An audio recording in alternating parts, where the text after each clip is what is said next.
টানা ৩ বছর ধরে চলমান ইউক্রেন যুদ্ধ বৈশ্বিক রূপ নিচ্ছে বলে মন্তব্য করেছেন রাশিয়ান প্রেসিডেন্ট ভ্লাদিমির পুতিন। বৃহস্পতিবার জাতির উদ্দেশ্যে দেয়া ভাষণে এই মন্তব্য করেন তিনি। এই যুদ্ধে পশ্চিমা সহ অন্যান্য দেশগুলো নিজেদের তৈরি ক্ষেপণাস্ত্র ইউক্রেনকে ব্যবহারের অনুমতি দিয়েছে। এর মাধ্যমে রাশিয়ার বিপক্ষে তারা নিজেদের অবস্থান স্পষ্ট করেছে বলেও মন্তব্য করেন পুতিন। Были нанесены удары по военным объектам на территории Российской Федерации. এদিকে বাইডেনের অনুমোদন পেয়ে প্রথমবারের মতো রাশিয়ার অভ্যন্তরে দূরপাল্লার একটি সিএমএস ও ব্রিটিশ স্টর্ম শ্যাডো ক্ষেপণাস্ত্র হামলা চালায় ইউক্রেন, যার জবাবে স্থানীয় সময়ে বৃহস্পতিবার ইউক্রেনের দানিপ্রো শহরে হাইপারসনিক ব্যালিস্টিক ক্ষেপণাস্ত্র হামলা চালায় রাশিয়া। এটি বর্তমান বিশ্বের সবচেয়ে গতিসম্পন্ন ক্ষেপণাস্ত্র, যার ব্যাখ্যা পুতিন নিজেই দিয়েছেন।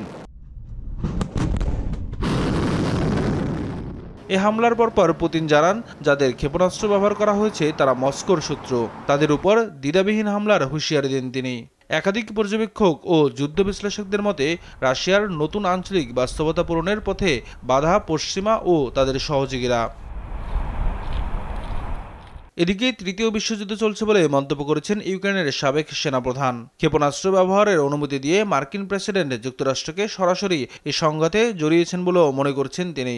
যুক্তরাষ্ট্র রাশিয়া দুই সুপার পাওয়ার মুখোমুখি অবস্থান নেয় তৃতীয় বিশ্বযুদ্ধের দামামা বেজে গেছে বলেও মত তার। আঞ্চলিক যুদ্ধটি অনেক আগেই বৈশ্বিক রূপ নিয়েছে মন্তব্য করে সাবেক সেনাপ্রধান বলেন, ইউক্রেন সীমানায় কোরিয়ান সৈন্য মোতায়েন এবং চাইনিজ অস্ত্রের ব্যবহার তার বড় উদাহরণ। নিউজ ডেস্ক, দেশ টিভি।